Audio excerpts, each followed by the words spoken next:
Welcome to Fethiye, Turkey.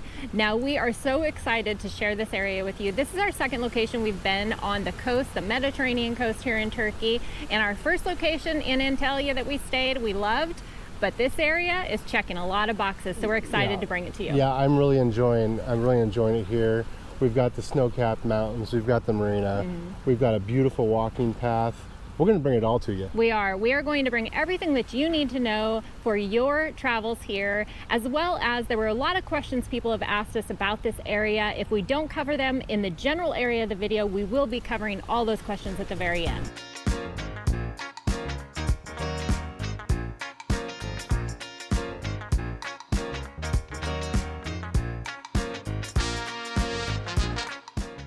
So one of the big questions people have is, how are you going to get here? There are a lot of options, thankfully. Now you can go ahead and fly in, but unfortunately there is not an airport directly right here in Fethiye, but you can fly into Antalya. It is going to take you about 3 hours by bus to get here. Beautiful bus ride though. Then there is also an airport that is closer by called Dalaman. Might restrict the kind of flights that you're going to get or where from and the pricing, but that is only about 25 minutes away. You can also take a ferry from Rhodes if you'd like to. That sounds like the most fun option to me. So fly into Rhodes and I love the boat rides. I love the boat rides. Now we are going to take that ferry to Rhodes, so stay tuned for that. Now there are also day trips to take outside of Fethiye. There's Olandias and there's Kayakoi. Now Kayakoi we went to. Yeah. And it's a really cool ghost town. Right. Yeah, that's the ruins. You can walk through. You pay to get into there. It was a very minimal amount to get in. We'll have the amount at the bottom of the screen here. And that was, it maybe took about 25 minutes to get to, so that wasn't bad. Yeah, and I would recommend you wearing a good pair of tennis shoes or a hiking shoe of some sort. Don't wear the slip-on hey dudes that I wore or the flip-flops. My Birkenstocks. The Birkenstocks. Don't wear those. Yeah, wear some good walking shoes for sure. And if you have any disabilities or you're not able to really climb stairs, I would recommend you not going on this excursion. Yeah, now Olandias, we did go through there while we were traveling to Carrie, and there's also a beach area in that area as well. Now when we are here, it's a little bit off season. It's now just starting to get nice, so those areas were a little bit shut down. So if you're coming here in the nicer season, that is an area that looked pretty cool. I would definitely check that out. I think there was an Irish pub there, if I remember right. Yeah, and another area that you can go to is called Kosh, and that is going to take you about an hour and 45 minutes on a bus to get to. Once again, we chose not to go simply because of time of year. The bus schedule that was available was quite limited, but in the summer season or in the on season, there's going to be a lot more options for that. Now, the other one was, like we mentioned, going to Rhodes. Now, you can hop on a ferry. It's going to take you an hour to an hour and 50 minutes, depending on which ferry you choose. It's really not too much to get over there, but if you want to hop over to Greece for the day, you can do that as well. One of the things that we did really enjoy doing was taking the water taxi down to Çalış Beach, and that was a beautiful area. Yeah. Anytime you're on a boat is a good time. Yeah. If you ask me.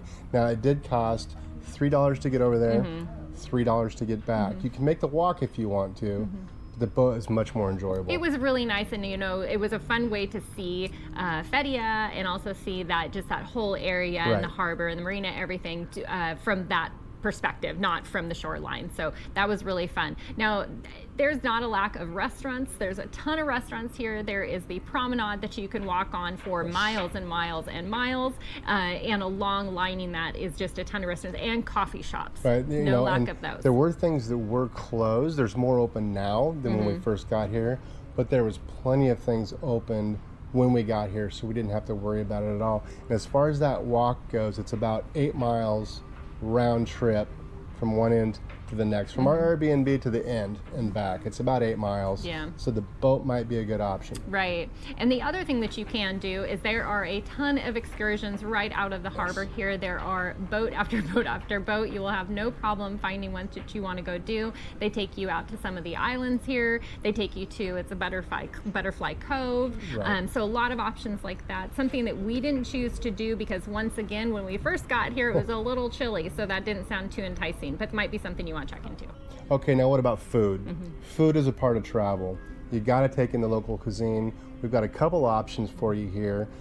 We had some Manti that was very good. We went about 3 times, I think, the entire time we were here. You walk in, that's all they serve.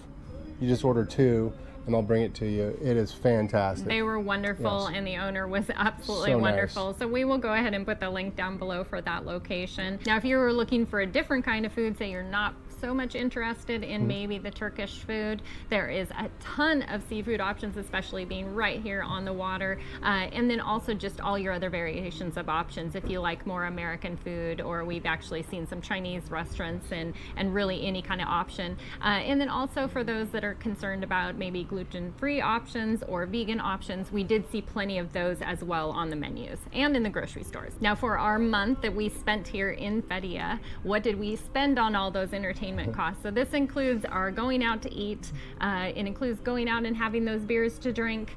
It just includes anything that's involved in that, and that came to $214, which, you know, it's so low and we loved adding all of this up and seeing. And actually, when I added it up, Brian asked me, he goes, wait, does that include like all of our beers? Does that include all the beers? Does that Yeah. include all the dinners out and Right. whatnot?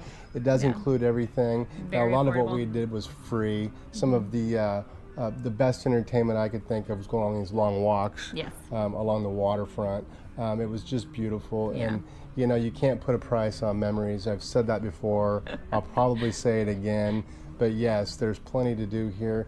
A lot of it's free. A lot of it you have to pay for. Yeah. But what you have to pay for is very reasonable. Yeah, and we did find, because one of the questions that we did have from some viewers is how much the beer costs here. And now we found our favorite place to go to. We always kind of find that local pub that kind of, I don't know, just as you feel like it's at home, right? And that was Karma, and it was near where we were staying, and they had, it was 85 lira for a beer. So you're looking at maybe $2.80 for Right. a 50 liter a liter. pint. Yeah. You know, yeah, so Yeah. that's a good price. Now, the problem with such a great price is you tend to have 2 or 3 instead of just the one. But that's okay. It's all value, what Yeah. you get for your money. So yeah, all that included, 200 and some change, $2.14, yeah. And then price of the beer in the grocery store wasn't bad either. That Yes, it was 60 lira, so about $1.50, $1.60 for a 16-ounce can of beer. Yeah. Now wine here is going to cost you quite a bit more. We did try some of the lower end wine because we didn't want to spend so much on the more expensive bottles, and wasn't so much a fan of that. So Wasn't we're going to great. wait till we get over to Greece for that. There's a 20% tax on alcohol here in Turkey. Okay, what about the grocery stores and the farmers markets? Are they everything we hope they would be? Could we find everything at the grocery store that we needed when we cook at home? Yeah. I would say absolutely. We absolutely could. We found right here there is a couple very large grocery stores, or really good sized grocery stores. Right. They had everything that we were going to need to be able to cook. That pricing was actually quite reasonable. So and honestly more than reasonable. It was very nice, low very price. good, yeah. But probably our favorite part was finding our way to the markets. They have a market on Tuesdays and they have a market on Fridays, and the Tuesday market is just vegetables, and you would think, oh, just a vegetable market, it might be kind of small. It is a massive It's market. huge. Yeah. Yes, it's it's- massive. It's where all of the local villagers come and bring their local produce or their produce from home, and then they sell it, and we really enjoyed going to that. We had a lot of fun. Now, this brings me back to when we started our travels in these farmers markets. We were a bit intimidated. We actually did a podcast about this very thing. Here at the market, you walk up, you're not sure how much something costs. You can't understand them because they're not speaking your language, you're not speaking their language. Just give them some money, they'll give you the change. And I'll tell you what, they're honest. We got change back. More than we Thought we were going to get back. Yeah. So it's very easy. Don't be intimidated. They love to sell you what they have. They're proud of what they've got. Right. The strawberries were huge. And they were wonderful. Yes. Yeah. And I might have misspoke there. So it's the Friday market is the vegetable market, and then the Tuesday market is Right. the everything market. So if you want some clothing, or you want household things, or if you want some other food that's not just vegetable and fruits, they have a little bit more variety. We got some cheese there and olives. And, some olives. Yeah. On Tuesdays, they also have some food trucks set up, so you can have yourself some lunch. Yeah. Which is also we a had great their idea. we had tacos at one of the or no, it wasn't a taco, we had some kind of wrap anyways, and wonderful food. Okay, so between the market and the grocery stores for an entire month, we spent $426 on groceries. Yeah, we didn't cut any corners. Like we said, we do like to eat in, and so that included a lot of eating in just because we enjoy doing that. But yeah, we felt that the grocery costs here were quite reasonable. Quite reasonable. We had a lot of chicken, and the reason why we had a lot of chicken this month is because of one thing that was not reasonable was the beef, the steak. Yeah, it was much more expensive. Yeah, chicken was kind of the main thing that you could get here. Other than that, you could also get fish. So we tend not to get the fish a lot of time when we are traveling as far as to cook in, because you're cooking it in your Airbnb. Yeah, it smells and it up. And you're also buying usually the whole fish, because you can buy those right on the dock area from the fishermen as well. Now, how much time do you need when you've traveled to Fethiye? Now, we were here for a month. Fethiye is one of those places you could just hop over from Rhodes as a day trip if you want to, but you could also see this as a very much a long-term stay. So this is a place we can see ourselves absolutely coming back to and spending more time. So I would say that is really in your court of how much time you have available. Yeah, I could stay here for months on end. I think this has moved way up my list as far as where I could place myself, anchor down, take a little bit of break, and just sit and relax. This would be the place. Yeah. Okay, best time of year to visit. Now, it really depends on what you're after, what you're looking for. For me, I would say April and May would be a good time because things are open. You can go on those excursions come May or later April. The heat won't get to you so much. This is what, 75, 80 degrees for the last couple of weeks. From what we understand, it gets very hot in the summertime. Very, very hot. So that may not be an option. Yeah, and not only is it hot, it is a very tourist place to come in the summer months, and so it gets incredibly busy from everything we are being told. So that just might be an uncomfortable time to be all around. As far as coming, like Brian was saying, it's those times if the excursions and things like that are going on. But if you just want to come to a place and have nice weather year round, it would be a place that you could come anywhere between spring or fall and spring, and just don't come in those summer months, and you'd be fine. You'd be fine, yeah, absolutely. We found everything to be open when we were here. Some of the restaurants were just opening up, but majority of things were open, and that was in March. Now, what about where you want to stay when you come? Now, the area we chose to stay per recommendation was by the marina area. We are so happy that we made that decision. We love that area. There is not a lack of places to go out to eat or drink. It's just kind of, we feel like we are right in the center of everything. The markets are right there, and then also when we get on that walking path to walk, it goes both directions from where we're located. Yeah, now Kalish Beach is another place that you could choose to stay. I think we've been to two. We explored both. I think we picked the right choice. We made the right choice by staying where we stayed. But if the beach is your thing, Kalish Beach might be a better option. They've got plenty of hotels, plenty of places to stay over there. We really don't have any recommendations of which ones, but they're plentiful. Yeah. So pick one. If you like the beach, you might be better off over there. And one thing that we would say, if you don't choose to stay in the marina area and you choose to stay maybe further down the promenade area walking down, you will see there are restaurants along the path of the promenade, but beyond that, there's not a whole lot of other amenities that you're going to get to, so you're going to have to walk a little bit more distance to those. So I'd kind of pick one or the other as your main central point to stay. So staying right in the marina where we stayed, we loved it. We had everything we needed. I would say this Airbnb is probably the best one we've had in the almost 3 years of travel. It was beautiful. We paid $1,420 for the month. Now, that price will probably go up. Yes, those prices are going up, unfortunately. So with the new law that was passed on January 1st, I believe is when it went through here in Turkey, the short-term rental laws have changed. And so you are seeing the availability and the rental prices really kind of go through the roof because there are a lot of qualifications they have to meet to now be able to have their place rented short-term. So we're hoping over time, because we do really love this area, that those rental laws will kind of get into place and more people will become qualified and the prices hopefully will come down and the availability will go up. So the availability will go up, prices will come down. It'll eventually balance out. I've got faith. Yeah, and so we are not going to be putting our Airbnb down below for a lot of that reason as well as others, but we are going to tell you that the exact area where we stayed is right in the center of the marina area, and that is where we would recommend finding a place. while you are here, how are you going to get around the area? Thankfully, they've got that pretty well dialed in. Now, the main way of transportation here is called the Dolmus. It is just a small bus. It's kind of more like a van, and they have just a great bus stop. You can catch them all over the place, but sometimes it's just easier to go to the main bus area. You just hop on. We paid with our credit card. You can just do that and swipe it. Very simple. Very easy. It ran us about $1.30 each way to get to the ruins, to get to the ghost town. So not bad at all. But that's kind of the main form of transportation. That's the main form of transportation. If you want to take a taxi cab, there's plenty of taxis. There's a whole station about 2 blocks from where we're staying that you can catch yourself a cab. There are scooters you can rent. There are 3-wheelers. If you're not good on a motorbike, you can rent one of those. But if you're not good on one of those, you got the 3-wheeler. You let the wife drive. You sit on the back, and you're good to go. He's already thought that through. He can have a beer in his hand and sit in the back. Yeah, and then also if you're going further away to any of those further away towns, you can obviously catch a bus. That's how we got here on a 3-hour ride. It was wonderful. So there are plenty of options. I would also note that the Uber app does not work here, even to just locate a taxi. So you are going to have to get a taxi, but there are taxi stands all over the place, so that's easy to do. Okay, so how much did we spend on all that transportation that we took? We spent $52. Now, we took the ferry over to the beach one day. We didn't rent any scooters or anything like that, though we should have. Yep. We're going to regret not doing that. Taxi cabs, buses, all that.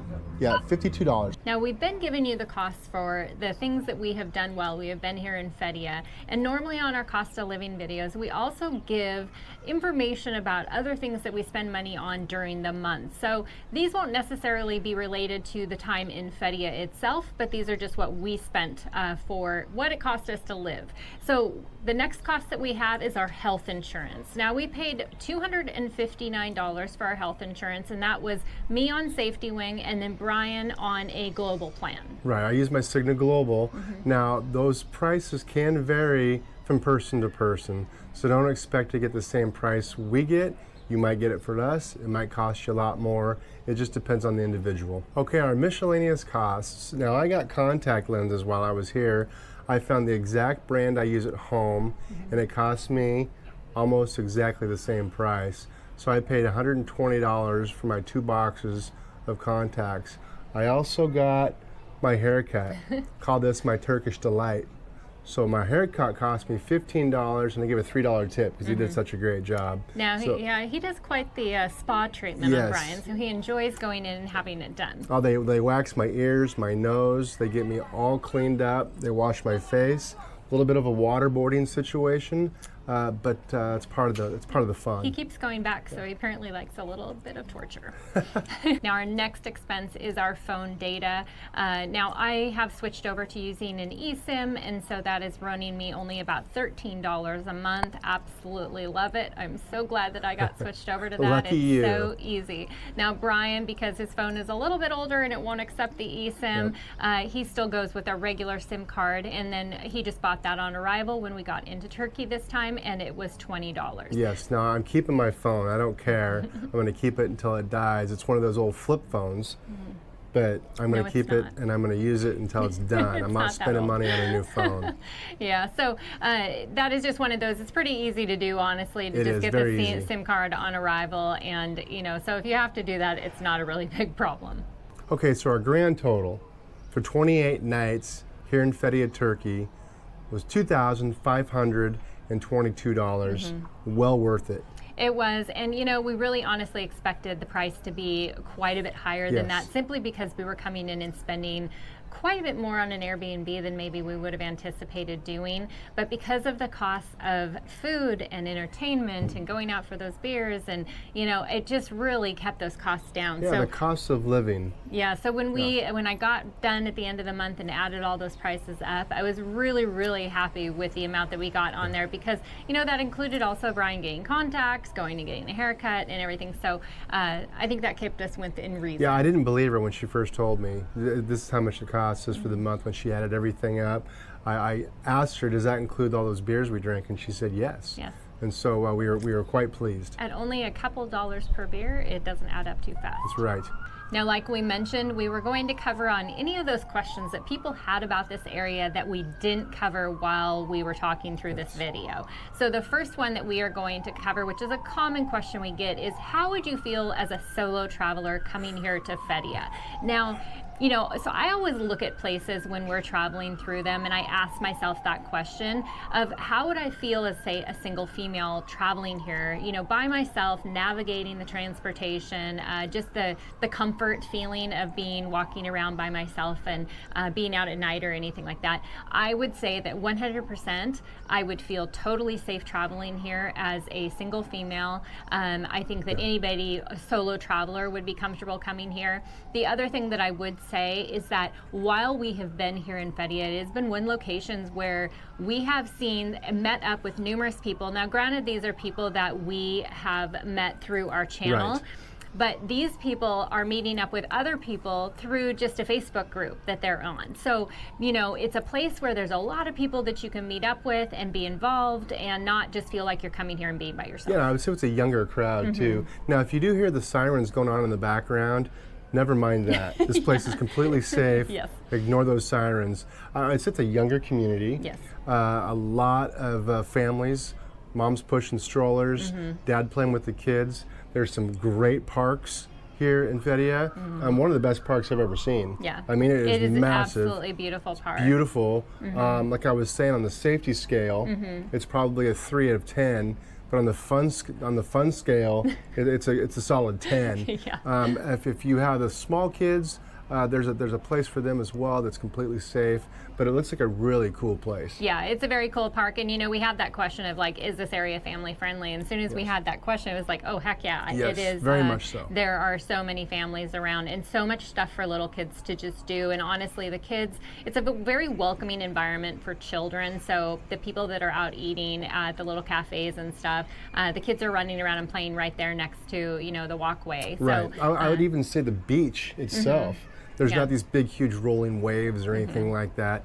They just kind of lap up about knee high. Would perfectly be very safe. Yes. Yeah. Another question we had was how clean is it? Now we've had this question a few times, and we really in general have had it in Turkey. And you know, I will just say that Turkey is shockingly clean. Yes. Not like we expected it not to be clean, but you know, when you come from someplace that is seen as such a top tourist destination, and I'm going to throw the word Italy out there, where we experience not necessarily clean territory, Right. and then you come here and it's just amazingly clean. There are garbage cans everywhere, all along the promenade. There are little like garbage things, but to put your plastic bottles in. They recycle. Yes. Yep. You do not see waste anywhere. The garbage is picked up on a very regular basis. So I would say that a clean factor, a 10. 10 out of 10. No graffiti. I would say Turkey and Spain are the two cleanest countries that we've been to since we've been traveling. Very clean. Very safe. Now, we kind of skirted the off season a little bit. We got here maybe at the very, very beginning of when they were just kind of getting ramped up for us tourists. There were a few places closed, but for the most part, everything was open. So I would say in the extreme off season, there are still places that you can go and eat. You might not get all the excursions that you'd get obviously in the summertime, but places are open and ready for business. Right. Now, yeah, we really did not see much difference at all from the time. I mean, we've definitely seen ramping up now. Right. So I would say that if you like to kind of avoid the crowds but have everything open, that off-season and wintertime would be a nice time to come and still enjoy the climate. I think It'd be so, nice yes. weather, yeah. So another question would be the Wi-Fi or the internet connection that we've had here. A lot of people come and they might be digital nomads and they are working or need to be able to access online. We have found that our coverage has been great. Our place, the condo that we are in right now, our coverage has been great, but also just with the SIM cards that we've had and the connection to the towers that we've had, we have had no problems at all, no outages or anything like that. So I would say that that's a thumbs up for you. Now, are there any overnight trips that you would be able to do from this location? There are actually quite a few that you can do. The two main ones that I would suggest would be going to Kosh or going to Maramis. Both of these are going to take you about an hour and 45 minutes on a very easy bus ride. The bus rides were actually very affordable to do. And then I also looked up, because we kind of contemplated doing it and just decided against it, partly I think because of the time of year and being a little off season, that just getting a hotel room overnight was actually very affordable to do. We were looking at like $35, $40 to do overnight. So that would be a fun little getaway. If you already have your Airbnb here for a month, you could go ahead and hop over to those locations and just spend the night and then come on back. Now, every place that we visit has some level of cons, and there are a couple cons here, but they are pretty minimal and they are very easily avoidable. And we would say that probably the biggest one is going to be how busy it gets in the summertime and the heat in the middle of the summer. So, you know, that's a pretty easy one to just get away from, is don't come in the middle of the summertime. Just come anywhere from spring until fall and you're going to be fine. Yeah, or excuse me, come between fall and spring and you will be fine. And spring, you'll be fine. Yeah, I would say, as far as I'm concerned, there's besides that, there's not a con. No, I really couldn't think of anything. No, we really we try, you know, to really see, because we want to bring you a very honest opinion. You know, we want you to arrive here and not be like, hey, wait a minute, they didn't mention this. They didn't tell us about this part. Yeah, none of that. No. So now the final question that we are going to answer, because we had this asked so many times. Now everybody knows that we went to Antalya. Antalya we fell in love with. And now here we are in Fethiye, which is just a 3-hour drive from there. Now, what are our views in between the two? Which do we prefer? So, you know, I will start with, we arrived into Fethiye and, you know, it's like, oh, this is really amazing. We love it. But we wanted to keep a really open mind of, you know, because you can jump to that judgment and then into a month, you're like, I don't know. And we still loved Antalya after a month. But it was a couple weeks in, and we were both like, "Oh my God, I love it here." Yeah, I was biased towards Antalya. I really enjoyed it there. I liked the neighborhood we stayed in. I liked my walking path up on the cliff overlooking the water. It was amazingly beautiful. Fethiye is just smaller. I like the walk even better. Yes. Everything is more accessible. You're right on top of everything. Yeah. I think that Fethiye has jumped up to the 1 or 2 spot in my book. Yeah, and when he says 1 or 2 spot, that's not 1 or 2 spot in Turkey. That's actually 1 or 2 spot in all of the locations that we have been to, and when we consider places, say, that we would come back to for longer term stays. Exactly. So I would agree. I think that the accessibility of really good grocery stores, the accessibility of the amazing markets to go to, we are going to miss those so much. And then just the boardwalk and the promenade was really probably one of the key selling points to us, because you could just walk it. We were talking about it. You could walk it every day and not get bored with it. It is so beautiful. And the fact that it just keeps going on and on. So you can make it a short walk or you can make it an extremely long walk. As long as you want. Yeah. Right. So, and then I think also just the accessibility of, you know, hop over to Rhodes, you know, hop into Greece, or take some of these day trips we were talking about, or overnight trips. That's another overnight trip right there, Rhodes. Yeah, that's right. True. So, you know, I think that this for me, same thing. It's right up there in the 1 and 2 slot. If you watch these videos, you know what that other number 1 slot is for. So we've discussed that many times, and it's kind of bouncing in between them. So, all right, well, we hope this answered all of your questions. If it did not, please put those down in the comments below. Give us a thumbs up if you enjoyed this video, and hit that subscribe button so you can follow us along on the rest of our journey. All right, cheers.